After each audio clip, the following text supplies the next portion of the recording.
Esse final de semana eu terminei de ler, na verdade, um livro maravilhoso que fala sobre aceitar o fluxo da vida e o que acontece quando a gente se rende àquilo que a vida apresenta para nós. E aí foi impossível não conectar o livro com a minha jornada com a surdez. Quis fazer esse vídeo especialmente aqui para quem é sócio do Clube dos Surdos que Ouvem, para a gente continuar a discussão lá nos grupos do clube. Então, a primeira coisa que eu pensei em termos de aceitar o fluxo da vida foi que a minha trajetória com a surdez só mudou quando eu passei a aceitar o fluxo dos acontecimentos relacionados à minha perda auditiva. Durante muito tempo, desde o início ali no diagnóstico correto, se você não sabe, eu fiquei 10 anos perdendo a minha audição progressivamente sem saber, em função de um diagnóstico médico errado que me foi dado por um otorrino que não era especializado em surdez. Quando eu recebi o diagnóstico correto, 16 anos, surdez neurosensorial bilateral, moderadamente severa e progressiva, eu não aceitei o fluxo da vida. Eu dei um passo para trás, fugi para dentro do armário da surdez, achei que estava me escondendo de alguém além de mim mesma lá.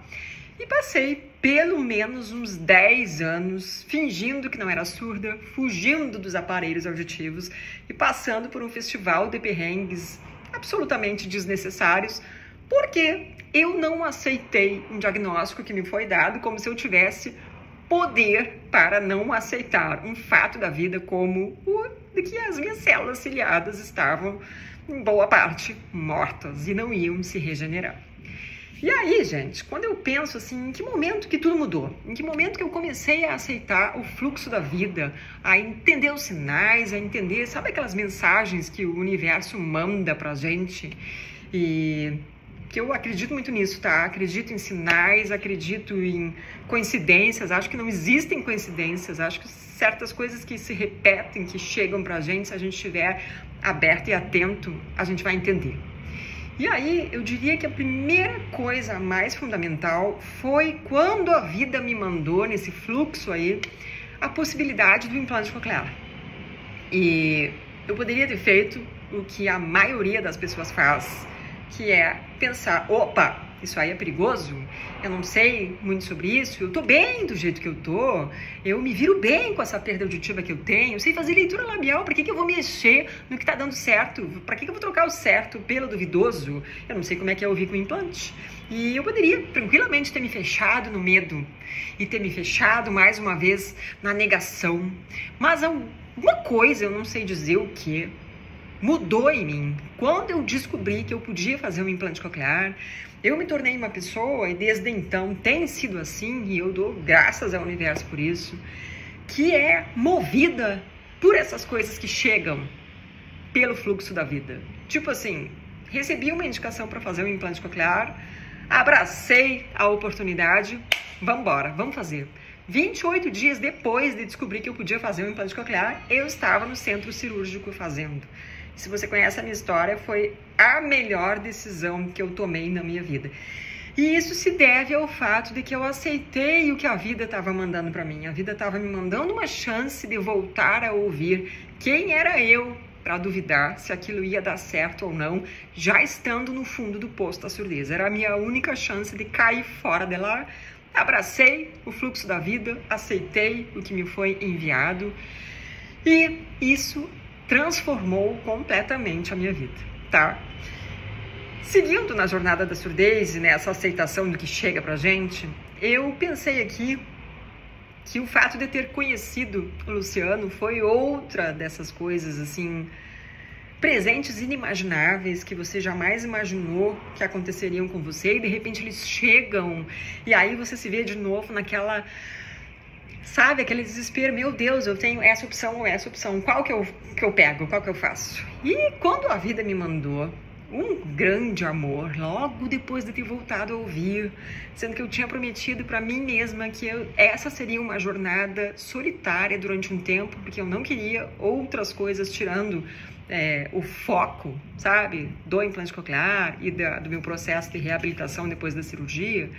Eu aceitei aquele presente. E era um presente que, se você for parar para pensar, às vezes eu paro para pensar e penso, cara, da onde eu tirei coragem?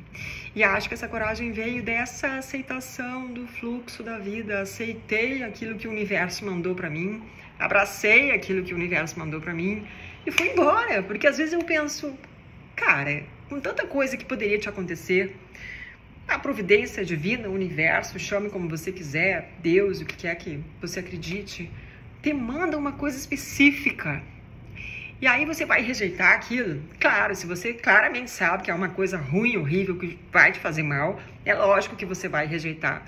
Mas quando é uma coisa assim, que você fica com medo, porque você tem a perder, mas você também tem a ganhar, aí você se apega naquilo que você já conhece, sabe? E aí, de repente, você solta, desapega e vai na direção daquilo que a vida te mandou. E foi o que eu fiz. Então, às vezes eu fico, caramba, larguei um emprego público de 13 anos, onde eu iria me aposentar cedo, estava tudo garantido pelo resto da vida, mas que eu não gostava, que não tinha nada a ver comigo. Uma vida, uma cidade, um emprego, amigos, família e tal. E vim parar no Rio de Janeiro. E olha quanta coisa aconteceu desde que eu cheguei no Rio de Janeiro. E eu cheguei no Rio de Janeiro sem saber o nome de uma rua da cidade. Era tudo assim, extremamente desconhecido para mim, sabe? E outro grande momento dessa jornada de aceitação do fluxo da vida conectado com a surdez foi em final de 2018. Meu filho tinha 4 meses de vida e eu tinha me inscrito, na verdade, vamos voltar um pouquinho. Alguns meses antes do nascimento do Lucas, alguém me chamou, uma pessoa que eu já tinha ajudado no passado relacionada à surdez, me chamou e falou, cara, te inscreve nisso aqui, que era um programa, uma competição global do Facebook para líderes de comunidades digitais, que é o que eu faço há 14 anos, tá? No Clube dos Surdos que Ouvem tá aí.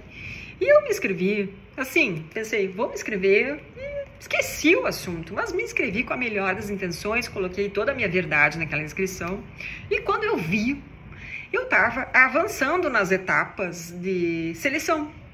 E eu tava com um bebezinho no colo, amamentando e tentando falar inglês, coisa que até então eu não tinha me aventurado a tentar fazer, com a galera que ia decidir aí quem seriam os vencedores. E de repente, Lucas, com 4 meses de vida, eu recebo a notícia de que eu tinha vencido 6.500 inscritos no mundo inteiro e iria representar o continente América Latina nessa formação de liderança do Facebook.